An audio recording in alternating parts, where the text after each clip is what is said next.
we seem to have had a lot of incidents culminating in the tragic killings in Southport of those kids in this month that seem to be related, and I'm going to be quite frank about this, to brown people, to we think potentially Muslim people as well.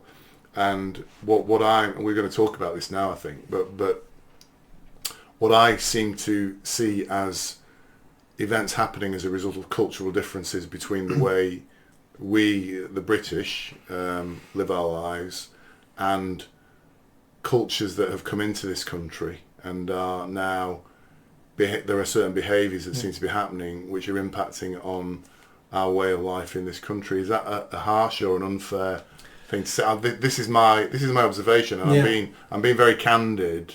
I'm not going to couch this and say individuals or whatever. We are seeing things happening here. We know the person who killed the children in Southport we believe is a Rwandan or born of Rwandan parents, possibly second generation, possibly first. There's some speculation about that. We know the Hair Hills riots were predominantly Pakistani Muslims. We know the stabbing. I thought the Hair Hills was mostly Romanian. No, there's only 492 Romanians in Hair Hills. They were the catalyst of it. They were the catalyst. But then I do believe other minority groups jumped on board. Yes. Yeah. Sorry. Yeah. So as I said, I was born in Hair Hills, so I know most of the people there are Pakistani, Asians, Muslims as well. So we're seeing these things happen. The media doesn't want to talk about it, doesn't want to say the reality of this, or nobody has said this is about different cultures impacting on our way of life. Am I being unfair? And by the way, we're often called racists on this because of our chats. That's what I'm seeing, and that's how I see it. How do you see it? That's correct, but it's a very simplified observation of what's happening. And as humans, we always look for the easy answer. We always want to see. Jordan Peterson calls it a low resolution version of it. So we don't want to go into the detail. Brown man stabbed somebody, brown man bad, therefore all brown men are bad, and we need to avoid going down that. I don't think I said that. No. I'm saying that's an example of low resolution thinking. Yeah.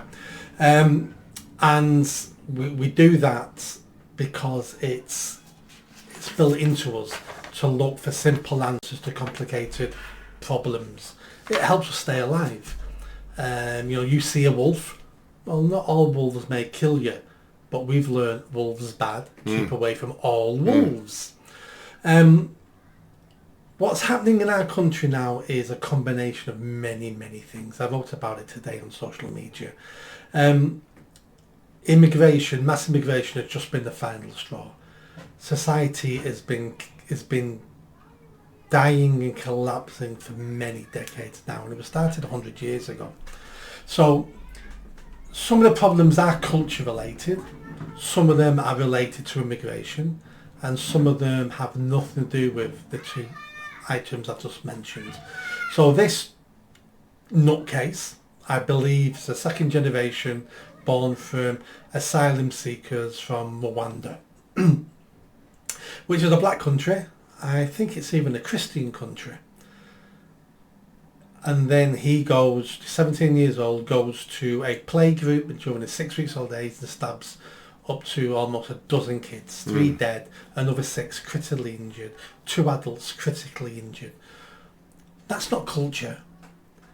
There's no culture in the world that is their culture. The easy answer is he's mentally ill. Well, again, that's low resolution thinking, that he's mentally ill. Many people are mentally ill. Doesn't mean they go stabbing people. So it's more than that. So for me, part of why we have second generation immigrants in this country who were born here, raised here, doing these atrocities is because A, they don't feel they belong. And they're probably right about that. They don't belong here because they belong in Rwanda. they belong in Pakistan, because they're trying to juggle two lives, which is a Western British version of life and a more traditional ancient homeland life. And that's difficult, and that's confusing, and that can create mental health issues. And then when we've got social media with hate preachers and things on there, it's quite easy for that person saying to themselves, well, the reason why I'm unhappy, and believe me, through my teens I was unhappy. I could never figure out why I was depressed. But that's called being a teenager. That's called going through, changing from a boy to a man, trying to understand your place in life. I didn't have a father, so I was trying to figure out what a man was as well, because I had no role models there. So for a 17-year-old to be confused, it's perfectly normal. Yeah. But then if he then believes that me being confused and unhappy is because of these white devils I live with, who are treating me like this and blah, blah, blah, that's an easy road to go down. We have lots of black people who go down that road all the time. That's why we have phrases like white supremacy and white privileged and DEI courses, because it's like, it can't be me as a person who's responsible for my crap life. It can't be my parents who have done a poor job raising me. It can't be my father who's abandoned me. It must be the people I live with. It must be white people, because I've been told that on social media. That is how we get to a man like that doing that, a boy like that doing that. The Asian people at Manchester Airport was something completely different. They were obviously violent, prone to criminality and prone to violence. The story I believe so far to be true is they weren't even on the flight. They were there to pick their mum up. Their mum texted them while she was getting off the plane saying something like, I've had an argument with these people, they've treated me really poorly. On the plane? On the plane. So she gets off the plane, departures lounge, her sons meet her, read that message, she points out, and those two lads batter somebody. Oh, really? They then walk off. That incident at the head kicking was the car park.